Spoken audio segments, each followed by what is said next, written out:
시편 148편을 함께 묵상하면서 여러분 마음에 오직 나는 하나님만 찬양하리라 하는 분명한 결단, 또 그 믿음이 여러분 안에 일어나게 되기를 축복합니다. 그것이 하나님을 정말 잘 믿는 것이고, 그리고 우리에게 정말 복이 되는 일입니다. 시편 148편에서도 하나님을 찬양하라는 말씀이 계속 나오는데 1절, 2절에서는 하늘에 있는 천군과 천사들에게 하나님을 찬양하라고 합니다. 3절, 4절에 내려오면 해와 달과 별들에게 하나님을 찬양하라고 말합니다. 3절에 보면 해와 달아 주님을 찬양하여라, 빛나는 별들아 모두 다 주님을 찬양하여라. 4절에 하늘 위에 하늘아 주님을 찬양하여라, 하늘 위에 있는 물아 주님을 찬양하여라. 하늘에 있는 천군과 천사에게 하나님을 찬양하라는 말은 충분히 이해가 되는데, 해와 달과 별들에게 하나님을 찬양하라는 것은 잘 안 맞잖아요. 그거는 생명이 있는 물체가 아니니까. 그러나 시편 기자가 말하는 찬양은 단순히 우리가 목소리로, 입으로 하나님께 노래 부르는 것을 말하는 것이 아닙니다. 해와 달과 별, 이 우주에 있는 모든 만물들이 다 하나님이 창조하신 것입니다. 하나님이 창조하신 그 피조물 속에는 하나님의 영광이 드러나 있습니다. 그러니까 하나님이 창조하신 피조물들은 존재 자체가 하나님을 향한 찬양입니다. 5절에 보면 너희가 주님의 명을 따라서 창조되었으니 너희는 그 이름을 찬양하여라, 그렇게 말씀합니다. 그러니까 하나님이 창조하신 모든 피조물은 하나님의 영광을 드러내고 있고 그 자체가 하나님을 찬양하는 것이라는 겁니다. 6절에 보면 너희가 앉을 영원한 자리를 정하여 주시고 지켜야 할 법칙을 주셨다. 하나님은 온 우주 만물을 창조하시고 그들이 있을 자리를 정해 두시고 그들이 운행하는 법칙도 정해 두셨습니다. 우리가 살고 있는 이 지구는 아주 많은 별들이 함께 모여있는 은하계, 거기에 크지도 작지도 않은 중간 크기의 혹성입니다. 그런데 우리가 속해 있는 이 은하계 수십억 개가 이 우주에 있다고 합니다. 그러니 이 우주에는 별들이 얼마나 많이 있겠습니까? 근데 그 별들이 다 가만히 있는 것이 아니고 다 공전합니다. 움직이고 있습니다. 근데 그 별들이 정확하게 하나님의 정하신 법칙대로 움직이고 있기에 그 엄청난 별들이 움직이는데도 우주가 편안한 것입니다. 하나님이 창조하지 않았다면 있을 수가 없는 일이죠. 하나님이 온 우주 모든 만물들을 다 창조하시고 그 자리를 정하시고 그들이 움직이는 모든 법칙을 정해 두셨습니다. 그래서 7절에서 10절에 보면 땅의 모든 만물들, 바다에 사는 생물들, 깊은 바다의 심연, 불과 우박, 눈과 서리, 세찬 바람, 모든 산과 언덕들, 모든 과일나무와 백향목들, 모든 들짐승과 가축들, 기어다니는 것과 날아다니는 새들에게 하나님을 찬양하라고 말한 겁니다. 하나님이 창조하셨다는 거죠. 이 온 우주 만물들이 다 오직 하나님을 찬양해야 한다는 겁니다. 자, 시편 기자가 이렇게 말하는 것은 하나님이 창조하셨다는 것을 강조하는 뜻이 분명히 있습니다. 온 우주 만물은 다 하나님이 창조하신 것이니까 다 하나님을 찬양하고 있다는 거죠. 그러나 그 고백 속에는 또 어떤 의미가 있느냐 하면 하나님이 창조하신 피조물을 창조하지 말라는 것입니다. 찬양하지 말라는 것입니다. 하나님이 만드신 피조물을 찬양하고 예배하는 것이 하나님을 믿지 않는 어리석은 사람들의 행동입니다. 하나님이 창조하신 것입니다. 하나님의 피조물입니다. 그들이 하나님을 찬양해야 하지, 우리가 그 피조물을 찬양하고 예배하는 것은 무서운 죄에 해당된다는 것입니다. 하나님을 믿지 않는 사람들이기 때문에 자기들이 얼마나 무서운 죄를 짓고 있는지를 모르는 것이 안타깝지요. 그러니까 해를 보고 신이라고 하고 달을 보고 섬기고 별들을 보고 섬기고, 큰 산을 보면, 그리고 바다를 보면 거기에 신이 있는 것 같고, 아주 오래된 나무에 거기에 신이 있는 것 같고, 그래서 거기다가 복을 달라고 빌고, 동물의 형상을 만들어 놓고 거기다가 절하고 제사하는 것이 우상숭배인 것입니다. 이 우주에 있는 모든 것들이 다 오직 하나님만을 찬양해야 한다는 말은 절대로 우상숭배해서는 안 된다는, 하나님이 만든 피조물을 섬기거나 예배해서는 안 된다는 것입니다. 그 배후에는 무서운 마귀의 계략이 있습니다. 사람들의 보기에 그럴듯해 보이고 엄청난 커 보이면 거기에 섬기고 절하려고 하는 충동을 받게 됩니다. 마귀가 그렇게 충동하는 겁니다. 마귀는 하나님의 영광을 가로채기를 원합니다. 그래서 자기가 섬김을 받기를 원합니다. 마귀가 교묘하게 사람들의 마음을 어리석게 하여서 하나님이 만드신 피조물을 하나님처럼 섬기게 만드는 것입니다. 이것은 정말 두려운 일입니다. 그래서 하나님이 우상숭배를 그렇게 금하신 것입니다. 그런데 여러분, 우리는 하나님을 믿습니다. 우리는 동물의 형상이나 해와 달을 섬기는 사람은 아닙니다. 그러나 역시 우리에게도 우상숭배는 매우 중요한 문제입니다. 하나님을 믿는다고 하는 우리들에게도 우상숭배의 죄가 있습니다. 골로새서 3장 5절에 보면은 탐심이 우상숭배라고 그랬습니다.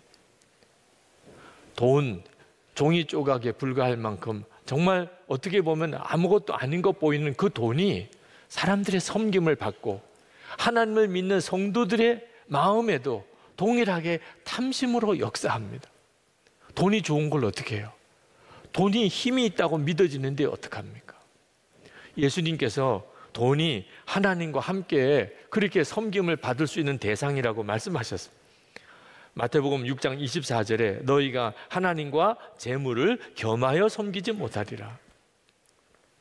디모데전서 6장 10절에는 돈을 사랑함이 일만하게 뿌리가 되나니 이것을 탐내는 자들은 미혹을 받아 믿음에서 떠나 많은 근심으로써 자기를 찔렀도다.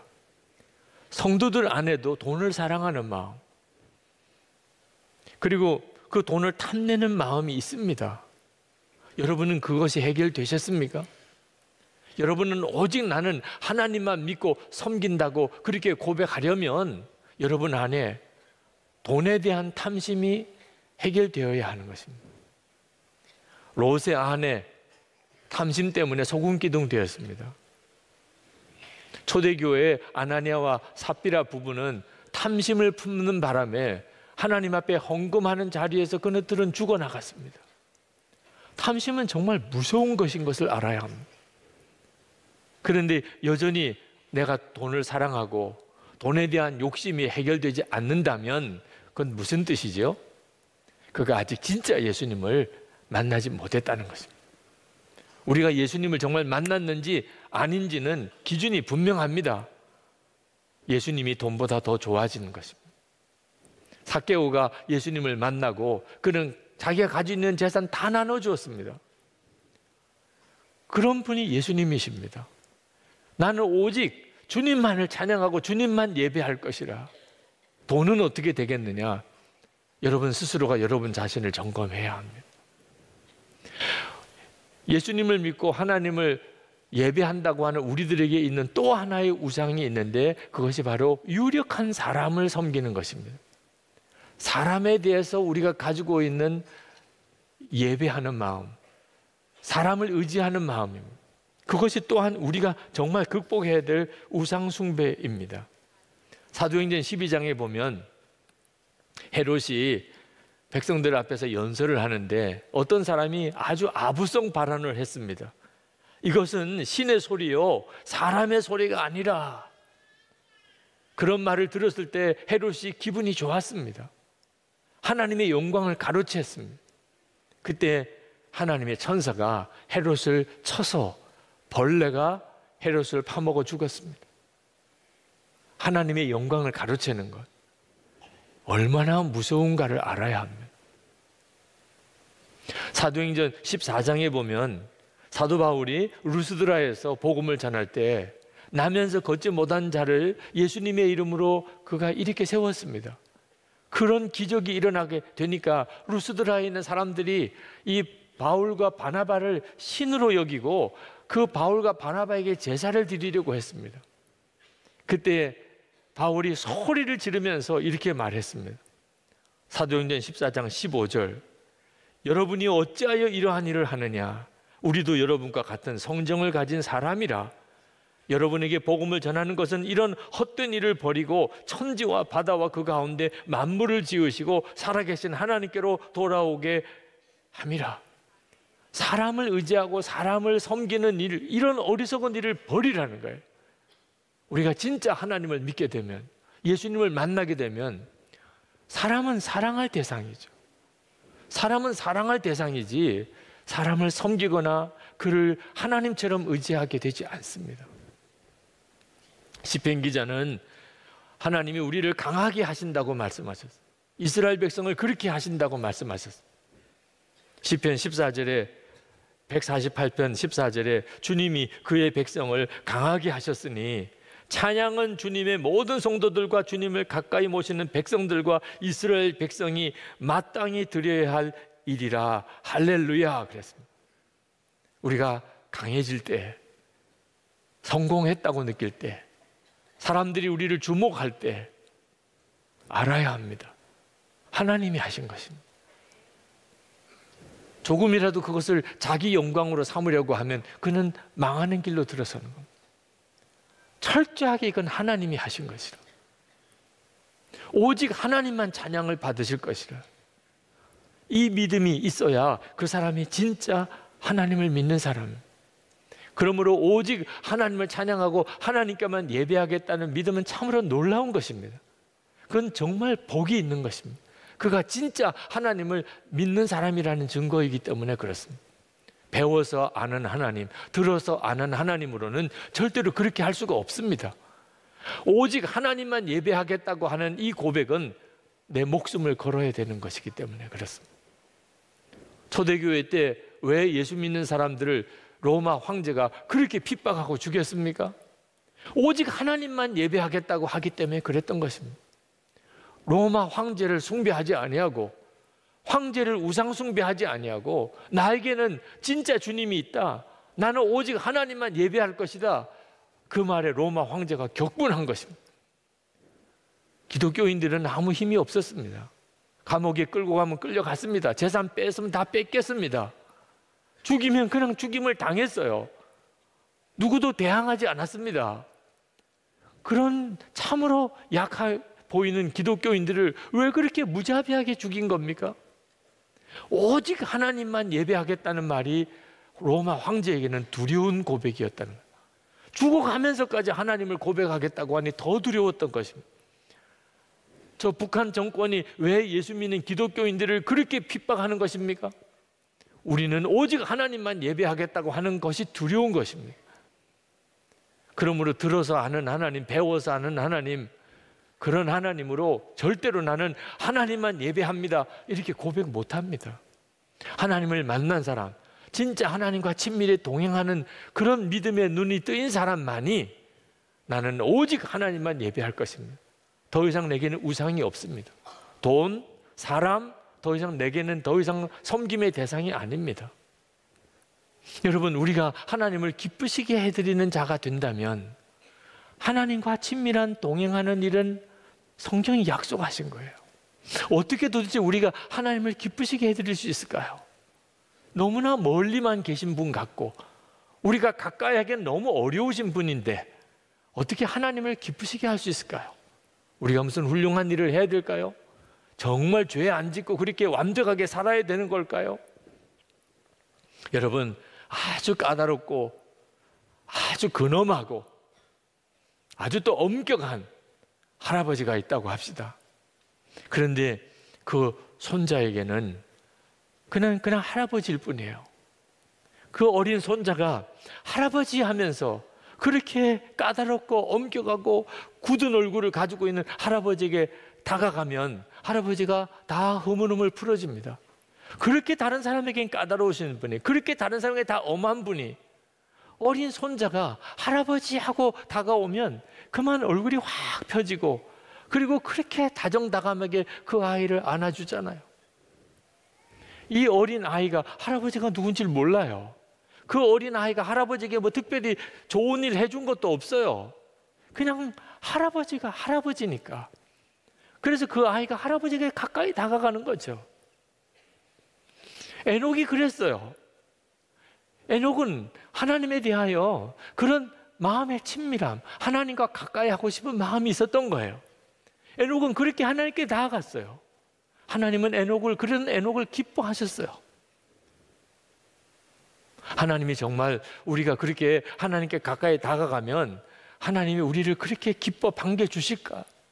내게도 그렇게 하실까? 여러분, 어디 가서 정말 마음에 드는 좋은 물건을 보면 어떤 대가를 지불해서라도 진짜 마음에 들면 사게 돼 있어요. 만약에 어떤 물건이 있는데 이게 가격표를 보고 이게 사야 되나 말아야 되나 이렇게 계산이 된다면 진짜 가지고 싶은 건 아니에요. 정말 가지고 싶은 거, 진짜 탐이 나는 거, 그거 없으면 죽겠는 거, 이런 것들을 보게 되면 어떤 돈을 지불해서라도 그걸 소유해요. 보화를 발견한 농부의 비유에도 나오잖아요. 보화가 숨겨져 있는 땅이 발견되었을 때 자기 재산 다 팔아서 그 땅을 샀다고. 하나님께서 여러분을 보실 때 어떤 마음이실까요? 성경이 말해주고 있어요.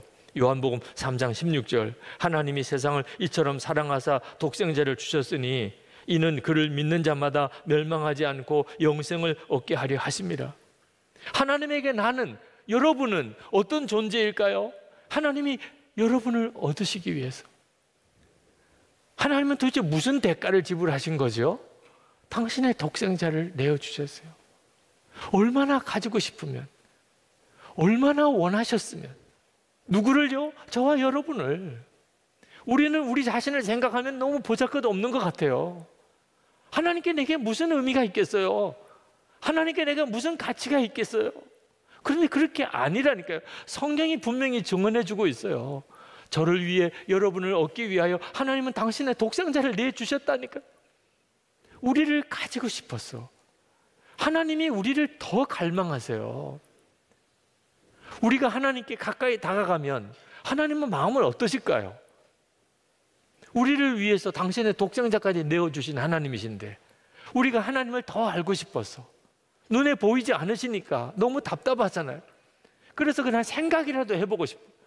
아침에 눈을 뜰 때부터 밤에 잘 때까지 항상 하나님을 생각이라도 하고 살고 싶어요. 그걸 매일 하고 싶어서 매일 기록을 해요.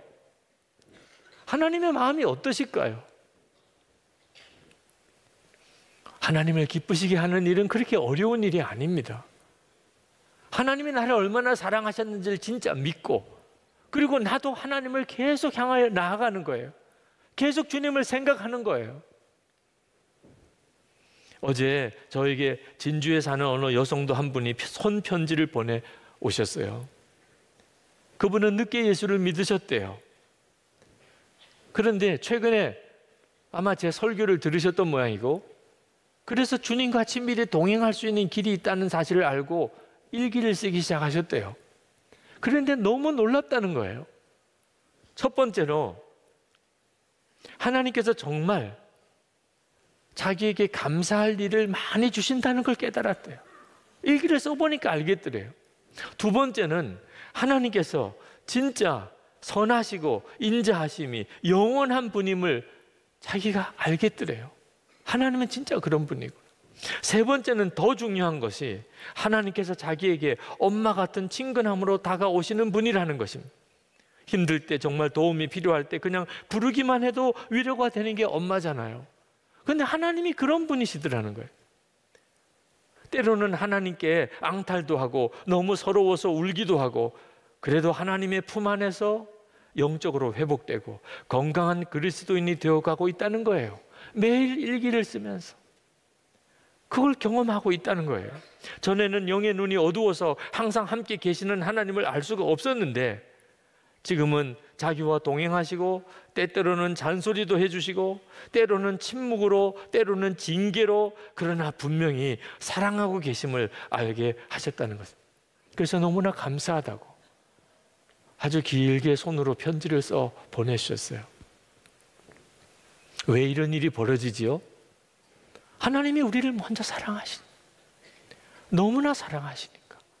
우리가 조금이라도 하나님께 마음을 열기 시작하면 하나님의 놀라우신 은혜와 사랑을 다 누리게 된다니까. 우리가 이렇게 하나님을 사랑하게 되는 것이, 하나님을 더 알게 되는 것이 하나님의 기쁨이에요. 여러분, 혹시 나이가 드신 분 중에 이제 나는 나이가 너무 많이 들어서 이제는 할 것도 아무것도 없어. 아닙니다. 하나님을 더 아는 일이 남아있어요. 여러분 중에 나 이제 돈도 꽤 많이 벌어서 이제는 나 별로 부족함이 없어. 천만의 말씀이에요. 아직도 있어요. 하나님을 더 아는 것이에요. 공부를 많이 해서 나는 박사학위도 너무 많고 이제는 더 배울 것도 없어. 말도 안 되는 거예요. 아직도 배울 게 있어요. 하나님이 얼마나 놀라우신 분인가. 우리가 하나님에 대해서 이렇게 친밀하게 알게 되면, 그러면 형편이 좋고 나쁘고 상관없이 나는 오직 하나님만 찬양하게 됩니다. 다니엘의 세 친구 우상에게 절하지 않는 바람에 풀무불 속에 던짐을 받게 됐습니다. 자기를 풀무불 속에 던지려는 느부갓네살 왕 앞에서 다니엘의 세 친구가 이렇게 고백했습니다. 다니엘서 3장 17절부터입니다. 왕이요, 우리가 섬기는 하나님이 계시다면 우리를 맹렬히 타는 풀무불 가운데에서 능히 건져내시겠고 왕의 손에서도 건져내시리이다. 그렇게 하지 아니하실지라도 왕이여, 우리가 왕의 신들을 섬기지도 아니하고 왕이 세우신 금신상에게 절하지도 아니할 줄을 아옵소서. 하나님을 진짜 알았던 사람이죠. 하나님을 진짜 알았기 때문에 예배는 하나님께만 드려야 되는 거예요. 절은 하나님께만 해야 되는 거예요.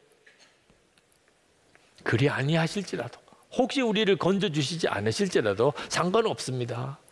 우리는 다른 데는 절하지 않습니다. 초대교회 성도들은 예수 믿는 것 때문에 핍박도 많이 받고 재산도 다 뺏기고 그리고 순교도 했습니다. 그런데 그들은요, 그렇게 되는 것을 오히려 기뻐했다니까요. 사도행전 5장 41절에 사도들은 그 이름을 위하여 능력받는 일에 합당한 자로 여기심을 기뻐하면서 공회 앞을 떠나니라. 예수님을 진짜 알고 나니까, 주님을 정말 만나고 나니까 예수님 때문에 핍박당하는 것도 기쁨이더라는 거예요. 이 은혜가 여러분에게 또 저에게 하나님은 부어주시기를 원하세요. 여러분, 하나님이 나 사랑하시는 거 나 잘 모르겠어. 하나님이 지금도 나와 함께 계신 거 나 정말 믿어지지 않아. 그러신 분이 있으십니까? 여러분, 오늘 성찬을 받습니다. 하나님이 우리를 얼마나 사랑하시는지. 주님은 이것이 내 살이라, 이것은 내 피라 하고 우리에게 주십니다. 그러면 충분하잖아요. 예수님께서 나와 하나가 되어주시고 내 생명이 되셨으니 그러면 충분하죠. 천지를 지으신 하나님이신데 우리가 하나님께 드릴 응답은 오직 하나예요. 저는 오직 하나님만 예배하고 살겠습니다. 저는 오직 하나님만 찬양하는 사람이 되겠습니다. 그동안에 나도 모르는 사이에 마음에 돈 문제로 인한 갈등, 하나님보다 돈을 더 의지하는 것 같은 내 마음에 시험이 있었습니다. 사람이 더 든든해 보여요. 괜히 사람을 더 의지하는 마음의 시험이 있었습니다. 그러나 하나님, 제 눈을 다시 열어주시니 감사합니다. 제가 찬양하고 예배할 분은 오직 하나님밖에 없습니다. 저를 통해서 이 세상에 하나님이 증거되기를 원합니다. 우리 이렇게 기도하시고 성찬을 받으시겠습니다. 우리 다 같이 기도하겠습니다.